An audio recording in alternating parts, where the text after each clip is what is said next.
최고위원 회의 시작합니다. 이어서 모두 발언이 있겠습니다. 오늘은 국민의당 창당 2주년 되는 날입니다. 짧은 시간이었지만 많은 일들이 있었습니다. 숱한 시련도 있었지만 총선, 대선 함께 거쳐오면서 우리는 더 강해졌고 새로운 정치 변화와 새로운 역사를 써왔습니다. 지난 총선 기적과 같은 녹색 돌풍으로 다당제의 길을 열어냈고 20대 국회에서 문제 해결을 위한 선도정당으로서 대화와 타협의 정치를 이끌어냈습니다. 이 모든 일은 당의 주인인 28만 당원들과 변화를 열망하는 많은 국민들의 지지가 있었기에 가능했습니다. 이제 국민의당은 통합으로 더 크게 발전하고 진정한 개혁 정당, 문제 해결 정당으로 거듭날 것입니다. 중도개혁 세력의 힘을 하나로 모아 개혁의 가치를 더 넓게 확산할 것입니다. 그래서 통합은 우리에게는 제2의 창당이며 대한민국 정치에는 이념과 지역을 벗어나 개혁과 동서화합을 이뤄내는 새로운 역사의 시작입니다. 그 역사적인 뜻에 함께 해주신 분들 모두에게 감사드리고 2년 전 미래를 향한 담대한 변화를 외쳤던 개혁의 열망을 함께 되새기며 기득권, 구태정치의 시대를 몰아내고 서민과 중산층이 정치의 중심이 되는 그날까지 끝까지 함께할 것을 약속드립니다. 미래는 앞으로 전진할 때만 보입니다. 변화를 두려워하지 않고 미래를 향해 전진하겠습니다. 지방선거에서 승리하고 개헌과 민심 그대로를 반영하는 선거제도 개편 꼭 이루어내겠습니다. 의사 출신으로 말씀드립니다. 몸이 아프기 전에 우리 몸은 반드시 신호를 보냅니다. 신호를 읽지 못하거나 무시하게 되면 결국 몸져 누울 수밖에 없습니다. 우리 한미공조의 위기 신호가 곳곳에서 감지되고 있지만 정작 문재인 정부는 이를 소음으로만 치부하고 있어 심각하게 우려됩니다. 안보는 최악의 상황을 고려한 최고의 대비를 해야 합니다. 그래야 최선의 조건에서 최선의 해법이 나올 수 있습니다. 대화의 통로는 열어두되 굳건한 한미동맹과 강력한 대북 제재를 유지할 때 성공적인 대화를 이끌어낼 수 있습니다. 하지만 문재인 정부는 여전히 근거 없는 낙관론에만 빠져 최선의 상황만 고려한 최악의 대비를 하고 있습니다. 북한에 이리저리 끌려다니다 못해 한미공조까지 스스로 흔들고 있습니다. 미국이 마식령 스키장 전세기에 대해 불과 출발 2시간 전에 동의한 것은 분명한 불만의 신호입니다. 트럼프 미국 대통령의 국정연설에서 최대의 압박작전을 거론한 것도 빅터차 주한 미국 대사 지명자를 블러디 노우즈 작전 반대를 이유로 임명 철회한 것도 분명한 신호입니다. 특히 최근에는 미국의 외교 안보라인 곳곳에서 북한 열병식에 대한 불만과 반대 입장의 목소리가 여러 곳에서 터져 나오고 있습니다. 신호와 소음을 구별하지 못하면 미래를 대비할 수 없습니다. 문재인 정부는 평창 올림픽을 이유로 더 이상 한미 공조의 예외를 만들어서는 안 될 것입니다. 대북 제재의 원칙을 지키고 북한 열병식 중단은 당당히 요청해야 할 것입니다. 한미 군사훈련은 하지 않는데 북한 군사훈련은 해도 되는 겁니까? 지금은 굳건한 한미동맹을 토대로 최고의 대비를 해나가야 할 때라는 점을 한시도 잊지 말기 바랍니다. 이어서 김동철 수당 의원실 대표가 헌법 개정안을 마련할 때 정부 형태와 선거제도 개편 방안에 대해 야당과 열린 협상을 추진하겠다 이렇게 발표했습니다. 그동안 청와대를 중심으로 권력구조는 제외한 채 지방분권과 기본권 개헌만을 우선 추진할 수 있다던 입장에서 한 발 물러난 것으로서 이 우원식 원내대표의 전향적 입장을 평가합니다. 개헌에는 당연히 권력구조 개편이 포함되어야 하고 선거제도 개편은 개헌과 함께 논의되어야 할 필수 패키지입니다. 선거구제 개편이 병행되지 않은 개헌은 반쪽짜리입니다. 17대 총선 당시 열린우리당은 38.3%의 지지로 과반 의석을 차지했습니다. 18대 총선에서 한나라당은 37.5%의 지지로 과반 의석을 차지했습니다. 19대 총선에서 새누리당은 42.8%의 득표로 과반 의석을 차지했습니다. 이처럼 현행 선거제도는 득표율과 의석 비율 간 불비례성이 매우 심각한 수준으로 민의를 반영하지 못하고 있습니다. 정치 선진화와 합의제 민주주의의 실현을 가로막고 있는 것입니다. 영국의 경제 분석 전문기관인 이코노미스트 인텔리전스 유닛이 발표한 2015년 민주주의 지수를 보면 1위부터 10위 국가 중 8개 국가가 연동형 비례대표제를 채택하고 있습니다. 뿐만 아니라 국제투명성기구의 2015년 부패 인식 지수에서도 1위부터 7위까지 국가 모두가 연동형 비례대표제 국가였습니다. 민주주의 실현도가 높고 투명한 국가 대부분이 연동형 비례대표제 또는 다당제를 채택하는 국가인 것입니다. 어느 한 정당이 독주를 할 수 없는 시스템이며 자연스럽게 정당 간 견제와 감시가 이루어지기 때문입니다. 이와 같은 사실을 문재인 대통령, 민주당, 자유한국당이 명심해 주셨으면 좋겠습니다. 분권과 협치를 제도화하는 것은 20대 국회의 소임이며 국민의 명령입니다. 국민의당은 협치의 제도적 기반을 만들 수 있도록 선거제도 개편에 모든 역량을 기울이겠습니다. 다음은 예, 서지현 검사의 성추행 사건으로 온 나라가 시끄럽습니다. 서지현 검사 성추행 사건은 두 가지 범죄입니다. 성추행 범죄와 성추행 피해자에 대한 보복 범죄, 그러니까 직권남용죄, 이 두 가지가 그 내용입니다.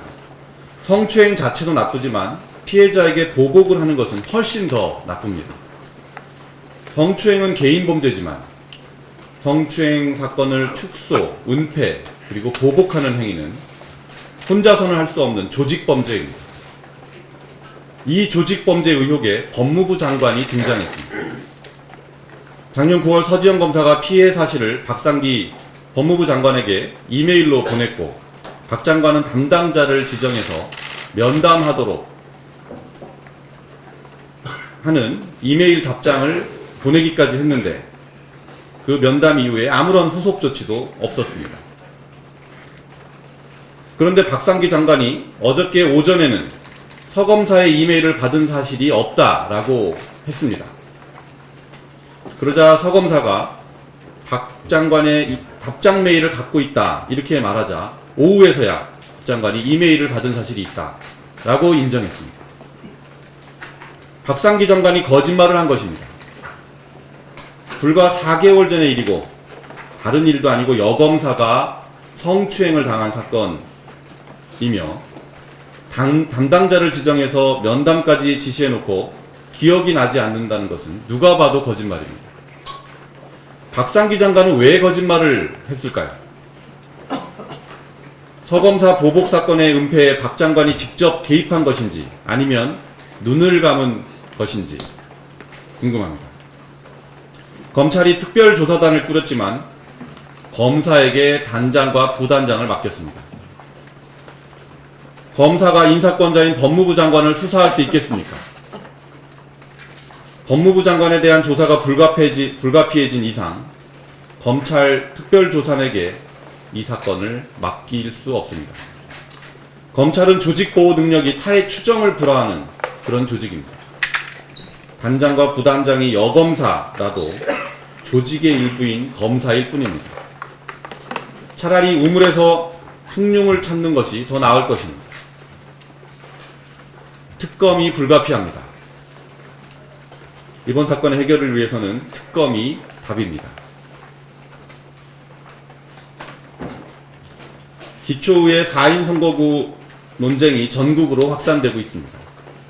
어제도 서울 지역 풀뿌리 단체들의 연대기구인 정치개혁 서울행동이 기초의회 4인 선거구제 반대를 민주당에 4인 선거구제에 반대하는 민주당의 수용을 촉구했습니다.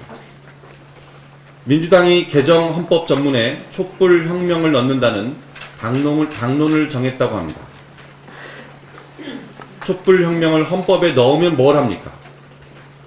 입으로는 적폐청산 운운하면서 손으로는 자기 밥그릇을 위해 적폐 수호를 하면서 촛불정신을 오염시키고 있습니다. 적폐 수호를 하겠다는 민주당은 촛불혁명을 입에 담을 자격이 없습니다. 최근 급락하고 있는 지지율 경고를 무시하고 민주당이 자유한국당과 적폐연대를 고집한다면 민주당은 자유한국당과 함께 적폐청산의 대상이 될 것입니다. 국민의당과 바른정당은 기초의원 4인 선거구제 관철을 위해서 힘을 모아야 합니다. 4인 선거구제 관철을 통합신당의 첫 번째 사업으로 할 것을 제안합니다.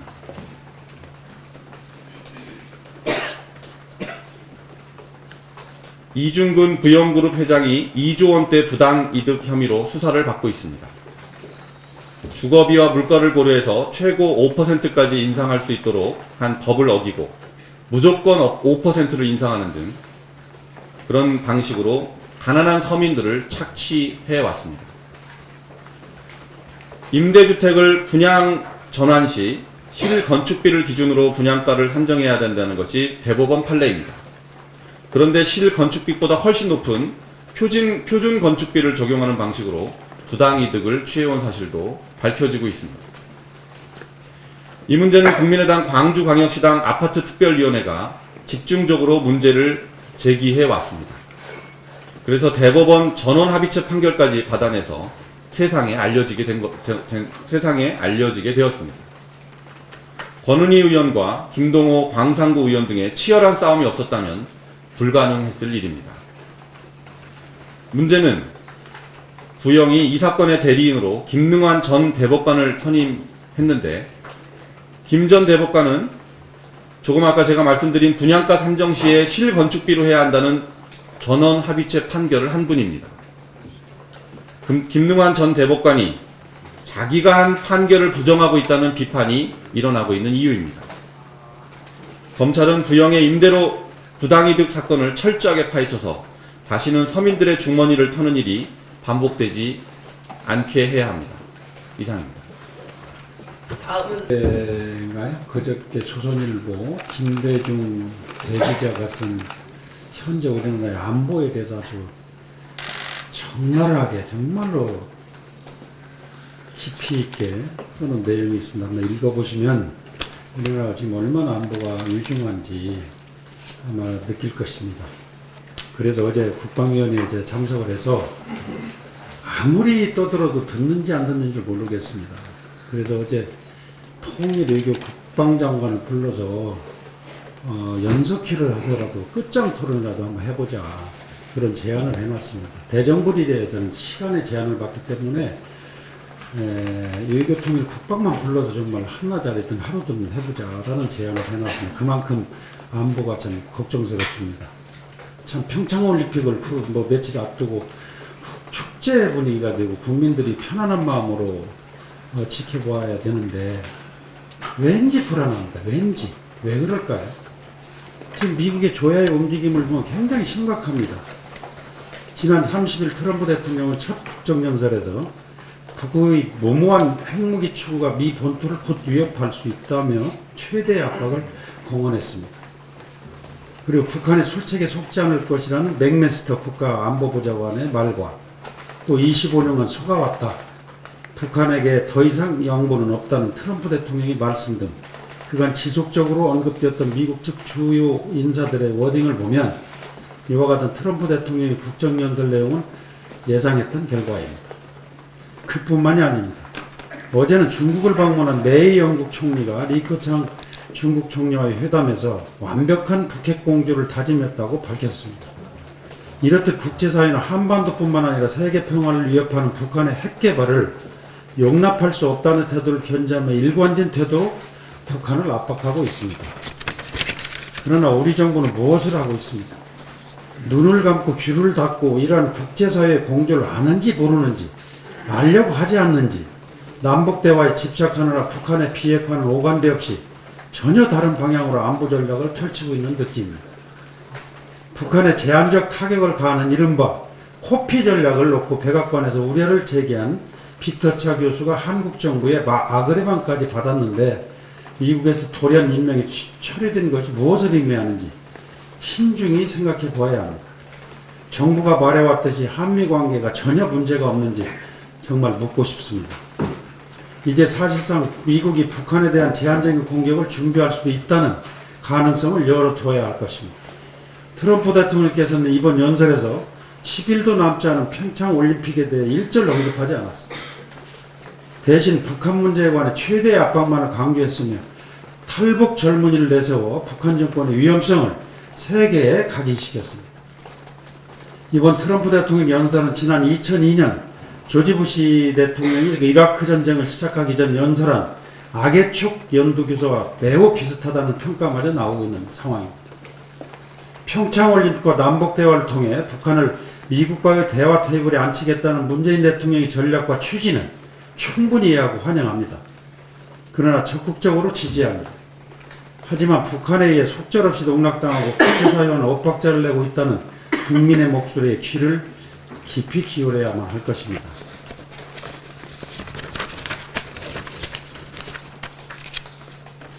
세계인의 축제 평창올림픽을 앞두고 즐거워해야 할 우리 국민이 전쟁 중에 잠시 휴전하고 개전을 준비하는 폭풍연야처럼 올림픽 이후 군사적 충돌을 예상하며 불안감을 감추지 못하고 있습니다.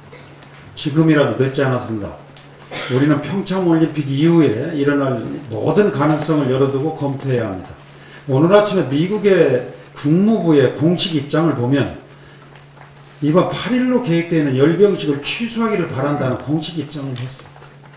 이거를 듣고 왜 우리나라는, 왜 우리 정부는 미국보다 먼저 하지 않았는가? 지금이라도 늦지 않았습니다. 반드시 열병식에 대해서 자제하도록 요청해야 합니다. 이제 시간이 얼마 남지 않았습니다. 세계와 국내의 모든 시선이 평창 이후에 한반도 정세를 주목하고 있는 상황입니다. 정부는 지금이라도 현실을 직시하고 역사상 이토록 주변 강대국들하고 전부 사이가 나빴던 적이 없습니다. 이 원인과 이유가 뭘까? 분명하게 짚고 넘어가야 할 것입니다. 안보는 국가가 지향해야 하는 최고의 가치로서 경제가 생활이라면 안보는 생존이라는 말의 의미를 결코 잊어서는 안 될 것입니다. 이상입니다. 태우 최고위원 그리고 청년위원장 이태우입니다. 국민의당 2주년을 맞이했습니다. 2016년 2월 2일 대전 한밭체육관에서 대한민국의 새로운 역사를 쓰고자 다짐을 다졌던 그때 그 순간을 잊지 못합니다. 이제 통합의 열차가 종착지를 향해 가고 있습니다. 통합이 끝이 아닌 새로운 시작이라는 사실을 우리 모두가 잊지 않아야 할 것입니다. 향후 새롭게 창당하게 될 신당, 미래 세대에게 희망이 되어주는 정당을 만들어주시는데 여기 계신 지도부와 당직자, 전 의원님들께서 힘을 모아주시기를 부탁드립니다. 저는 통합 과정에서 지도부의 일원으로서 보다 잘할 수 있었음에도 역할과 소임을 제대로 다하지 못했음을 반성합니다. 자리에 연연하지 않고 최고위원 그리고 전국 청년위원장직을 스스로 내려놓겠습니다. 많은 청년들에게 지지받는 정당을 만들고자 했던 저의 초심을 아직도 잊지 않았으며 저의 부족함을 넓은 해량으로 이해해 주시길 기원합니다. 앞으로 대한민국 정치 역사를 새롭게 쓸 미래정당 통합신당이 탄생하게 될 것입니다. 저는 평당원으로서 열렬히 지지하겠습니다. 감사합니다.